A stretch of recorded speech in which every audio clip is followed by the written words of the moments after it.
হঠাৎ করে এই দাসী তার মুনিবকে বলতেছে, আমার সাহেব শুনেন। বলে কি? আপনার সাথে আজকে আমার গোপন একটা গুরুত্বপূর্ণ কথা আছে। বলে বলো। আজকে রাত্রে তো দুইজন ঘুমাবেন, আপনার বিবি আপনার গলায় আজকে ছুরি চালানোর জন্য পায়তারা করতেছে।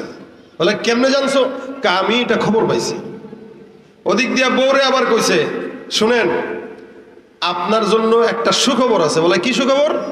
আমার কাছে একটা কবিরাজ আছে, কবিরাজ বলছে আপনার স্বামীর এই দাড়ির এখানের একটা দাড়ি যদি আপনি কেচি দিয়ে এক গুচ্ছ দাড়ি কাইটা দিতে পারেন, এমন কবিরাজগিরি করায় দেখাবো আপনার স্বামী আপনার পিছনে খালি ছুটবে আর ঘুরবে।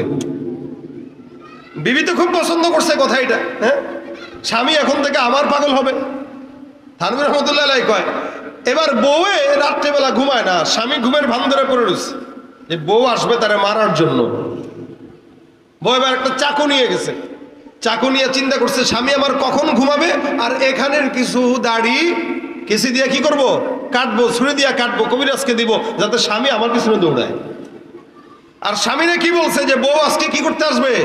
জবাই করতে আসবে। এবার স্বামী ঘুমাইছে, এদিক দিয়ে বিবি আসছে ছুরি নিয়ে মহব্বতের ঠেলায় দাড়ি কাটবে। আইসা সুন্দর করে স্বামীর এখানে এমনি ধরছে, ছুরিটা ধরছে। স্বামী তো চোখ টিপ টিপ করে দেখতেছে, আরে আমার দাসী তো ভালো কথাই বলছে, এ তো আমার মারার জন্য আসছে। যেই চাকুটা এখানে ধরছে, লাফ দিয়ে উঠে চাকুটা নিয়ে বিবির পেটের ভিতরে ঢুকাই দিছে, বাস খালাস। এদিক দিয়ে দাসী কয়, দেখছেন কত বড় বিপদ থেকে আমি আপনারা বাঁচাইছি। তাহলে তো তুই এখন আমার বউ হবি, আর কে হবে? তুই তো যোগ্য। থানভীর রহমতুল্লাহ আলাইহি বলেন পরনিন্দা এত মারাত্মক যে একটা সুন্দর সংসার ভেঙে তছনছ, স্ত্রীকে মার্ডার করে দিল। এটা হলো পরনিন্দাকারীর কুফল। এলাকায় এলাকায় এটা বেশি বেশি হয় মেয়েদের ভিতরে। স্বামীরে বিয়ে করে নতুন ভাবে সংসারে আস্তে করে খোঁচা দিয়ে গো স্বামী এই ঘরে তো আমার থাকা সম্ভব না। কে? আপনার মা যা করে কি করছে? এই এই এই। ভাইয়ের বউ যা করছে কি করছে? এই এই এই। যত পেঁচ লাগাই না, যদি বিবি যদি খারাপ হয় ঘরের ভিতরে পেঁচ এটা এমন গিট্টু লাগে, দিন যত যায় গিট্টুর সংখ্যা বাড়ে, কমার কোনো সুযোগ নাই। ঠিক কিনা বলেন? এই জন্য আল্লাহ বলেন ওয়াইলুল লিকুল্লি হুমাযাতিল লুমাযা। নবী আমার ডাক দেয়া কয় আমলিক আলাইকা লিসানাক, জবানের হেফাজত করো, জান্নাতের গ্যারান্টি আমি পয়গম্বর দিব। আল্লাহর নবী জান্নাতের গ্যারান্টি দেওয়ার আদেশ দেয়।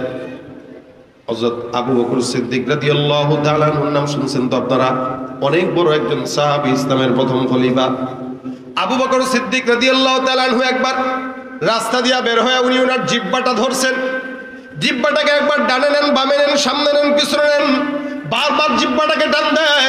আবু বকর সিদ্দিক রাদিয়াল্লাহু তাআলা আনহু জিহ্বাটাকে তখন বারবার টান দিয়ে এদিক সেদিক নেয়।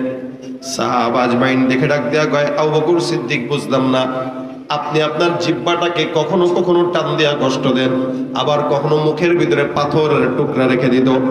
জিহ্বার ভিতরে পাথরের টুকরা লাগায় জিহ্বা বন্ধ করে রাখতো। কেউ কথা বললে বলতো ওই মানে দেখাই তোর কি ভিতরে জিহ্বাস, ভিতরে কি আছে? পাথর আছে।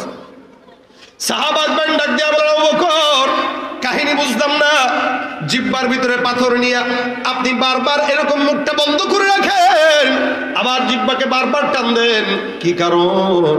আবু বকর সিদ্দিক ডাক দেয়া কয়, মনে রাখবা আমি আমার জিহ্বাটাকে মাঝে মাঝে শাসন করি কেন?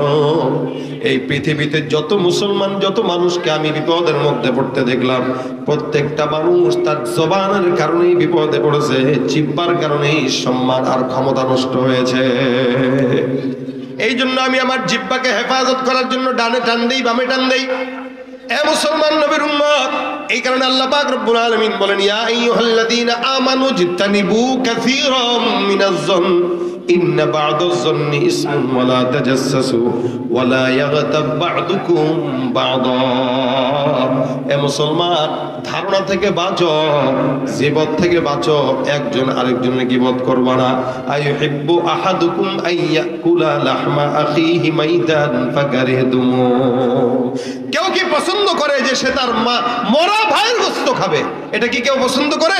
আল্লাহ বলেন না না, ফাকারিহতুমু, তোমরা এটা পছন্দ করো না। যেহেতু তোমরা পছন্দ করো না, কেউ কারো গীবত করো না, কেউ কারো শিকায়াত করো না, না জেনে কারো ব্যাপারে মন্তব্য করো না। আমাকে আপনি চিনেন না, আমাকে আমার আল্লাহ চিনে, আর আমি নিজে চিনি, আপনাকেও আপনি চিনেন, আপনার আল্লাহ চিনে। আল্লাহ পাক রব্বুল আলামিন প্রত্যেকটা বান্দার হিসাবের খবর রাখে, আমলনামা রাখে। এ মুসলমান নবীর উম্মত, আমরা না জেনে আরেকজনের ব্যাপারে খারাপ খারাপ মন্তব্য করি জবান দিয়া। জবানের হেফাজত নাই, কথাবার্তার গ্যারান্টি নাই, যার কারণে সমাজের ভিতরে অধিকাংশ মানুষ বিপদের মধ্যে পড়ে জবানের গ্যারান্টি না থাকার কারণে। আমার আল্লাহ পাক রব্বুল আলামিন বলেন, আইয়ুহিব্বু আহাদুকুম আইয়াকুলা লাহমা আখিহি মাইতান ফাকারিহতুমু। আল্লাহ রাসূল হাদিসে ডাক দেয়া কয়, অসংখ্য গুনাহ, তবে গীবতের গুনাহটা কেমন গুনাহ? নবী বলেন, আল গীবাতু আশাদ্দু মিনাজ জিনা। গীবতটা জিনার চাইতেও মারাত্মক। একটা বান্দা যখন জিনা করে, সে নাফসান গুনাহ করে, ব্যক্তিগত গুনাহ করে, একা একা গুনাহ করে। একা একা গুনাহ যদি কেউ আল্লাহর কাছে মাফ চায়, আমার আল্লাহ ক্ষমা করে দেয়। একা একা গুনাহ করে গেছেন, টেনশনের কারণ নাই। রমজান সামনে, আল্লাহ পাক রহমতের মাস, নাজাতের মাস, মাগফিরাতের মাস, আমলের মাস, এই সমস্ত মাস দিছে শাহরুর রমাদান। এই রমজানে কোনো বান্দা যদি তার ব্যক্তিগত সমস্ত গুনাহ থেকে আল্লাহর কাছে মাফ চায়, আমার আল্লাহ পাক রব্বুল আলামিন বান্দার সব গুনাহগুলোকে ক্ষমা করে দিবেন। সুবহানাল্লাহ।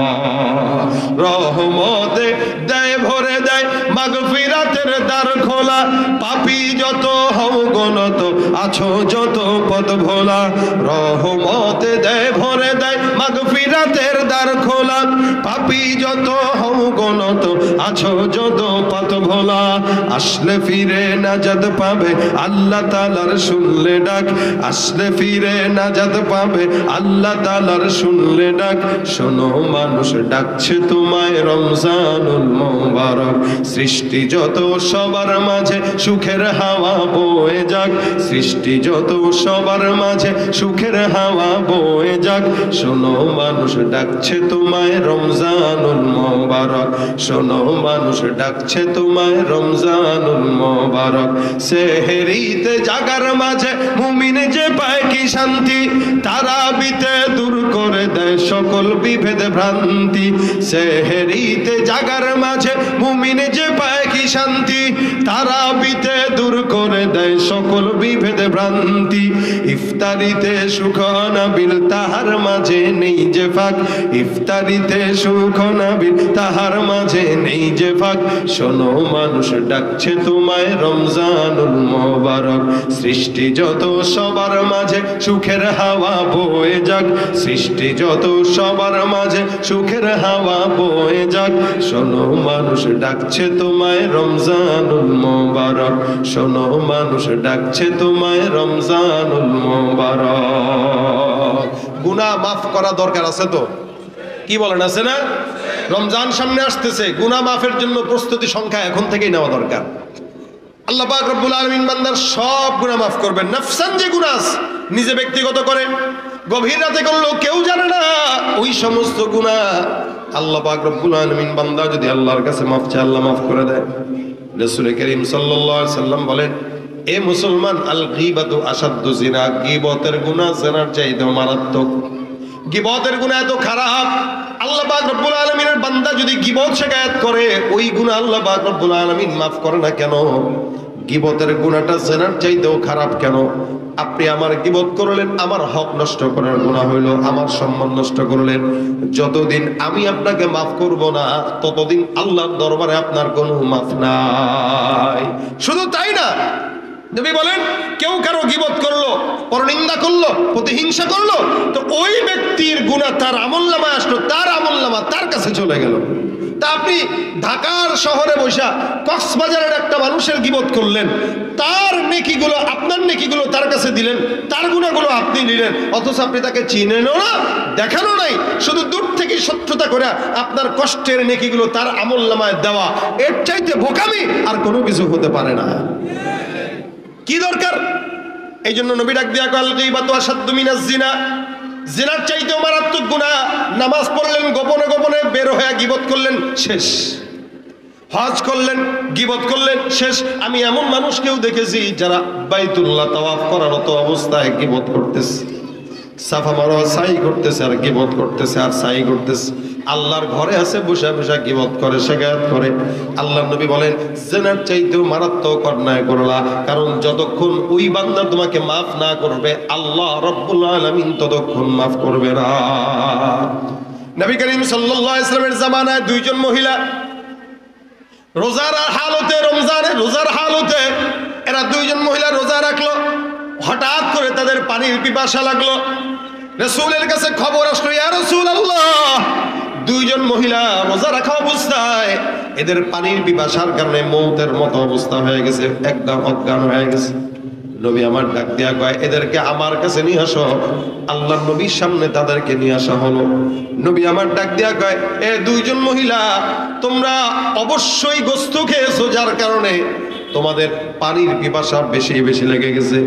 মহিলা দুইজন ডাক দিয়া বলেন, ইয়া রাসূলুল্লাহ, আমরা পানির পিপাসা লাগার কারণ গোশত না, আমরা অন্য কোনো কারণে হয়তো লাগতে পারে।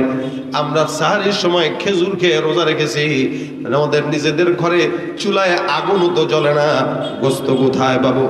নবী আমার ডাক দেয়া কয়, সাহাবা আজমাইন, অবশ্যই এই দুইজন গীবতের গুনাহ করেছে, গোশত খেয়েছে, যার কারণে এদের এই হাল। সাহাবা আজমাইন ডাক দেয়া কয়, রাসূলুল্লাহ, এরা গোশত তো খায় নাই বলতেছে। নবী ডাক দেয়া কয়, সাহাবী আকরাম, যাও তাদের দুইজনের সামনে দুইটা পাত্র দাও, আর পাত্রের ভিতরে তাদেরকে বলো তারা যেন বমি করে, আঙ্গুল দিয়ে পেট থেকে যেন বমি বের করে দেয়। আল্লাহ নবীর আদেশ অনুযায়ী দুইজন মহিলা নিজের গলার ভিতরে আঙুল দিয়া সুন্দর করে বমি করে দিল। রাসূল সহ সাহাবা আজমাইন তাকায় দেখে এই দুইজন মহিলার পেট থেকে মরা পচা গোশত, দুর্গন্ধময় গোশত বের হয়। সাহাবা আজমাইন ডাক দিয়া বললেন, ইয়া রাসূলুল্লাহ, আপনি যেটা বললেন সেটাই হইল, বুঝলাম না। এরা তো দুইজন গোশত খায় নাই বললো, কিন্তু পেট থেকে গোশত কেন বের হইল? নবী আমার ডাক দেয়া কয়, সাহাবায়ে কেরামের দল, এরা দুইজন একটু আগে গীবতের গুনাহ করছে।